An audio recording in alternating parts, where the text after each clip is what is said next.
basketball team. I thought they showed great team resiliency and great team toughness. You know, half their points were either off turnovers or second shots, which we definitely addressed in our preparation to play them. We had a tough time scoring the ball. But what I talked to my team about, you know, I think this is the third or fourth game we've had an opportunity to win. And it talks about either our youth, right now our lack of detail work, whether coming to free throws, being in the moment, having a gang mentality with respect to rebounding second shots.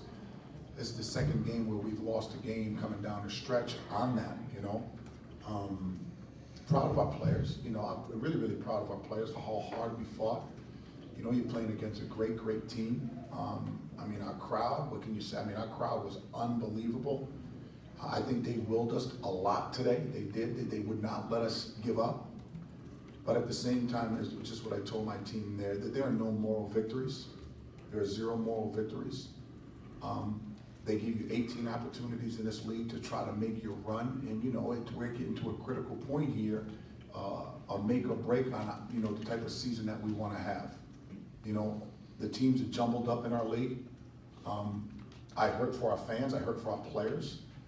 When a loss like this, that game was right where we needed it to be, right where we needed to be with a young team against a veteran team, and you know we squandered an opportunity on detail work. Hopefully, we do a better job giving tomorrow off.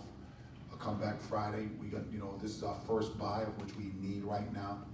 But at the same time, you can't beat your guys up. You got to level them up. You got to encourage them to be the best that they can be in our next game, of which we go to Seton Hall and try to get a win. But this one's tough. This one's really, really tough.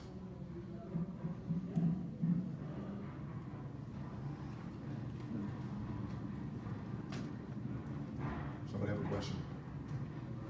Down, 13, I think, at one point. What'd you say in the huddle to the guys? I just keep trusting each other. You know, I mean, they're going to make a run. We're going to make a run. I mean, normally we shoot the ball a little bit better when we're at home.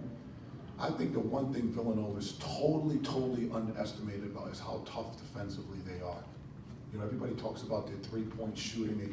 They talk about how well Jay dresses. Nah, they guard you. They guard you. And I think they're totally underestimated on the defensive end. And I think a lot of teams are not recognizing that at all.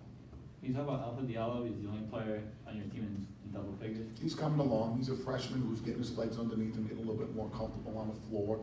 You know, he's a big physical, multi-purpose guard. You know, and I'm excited about him. But at the same time, I like what he did, but you got to make your free throws.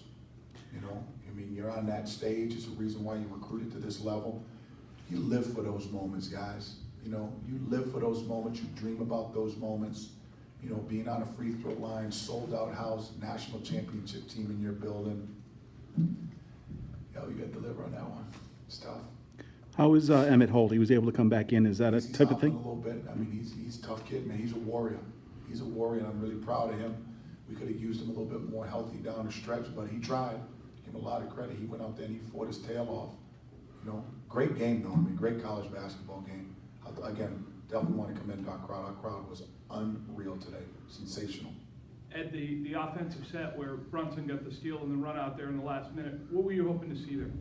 Well, we wanted a nice for Rodney on the right side of the floor to drive the ball, and I think we bobbled the ball there. You know, again, you can survive some mistakes, but I thought we had critical turnovers at really important times, either a turnover or a missed free throw. This week come at a good time off, or just to regroup? It is. I mean, you know, I think we're the last team to have a bye in the Big East. So it is. You know, our players can take a refreshing moment, get a chance to reflect a little bit. I think we got 7 games left, 4 of which in this building. And we got 1 more plane flight, which is good. I think we got to go out to Creighton. The thing is, when you're in a situation like this here, when you have a young team and you're growing, as a coach and as the leader, you got to make sure you stay incredibly positive, even though you may be frustrated as the leader. Your players will take on that personality. You know what I mean? Hopefully, we can do a better job with the detailed work and focus. It is our job as the leaders of the program to make sure that we will our players, give them the best possible scenario for the next game. You know, but again, back-to-back home games where it's coming right to the wire and we've basically given it away. Now, the other teams have earned it, but at the same time, we can't let our frustration as the leaders seep into the players' mindset or their ability to continue. Just be confident with them. You know, we may be frustrated a little bit, but we'll love our babies up and we'll get them prepared for the next game. It's not the end of the world, and you know, hopefully everybody stays in the country.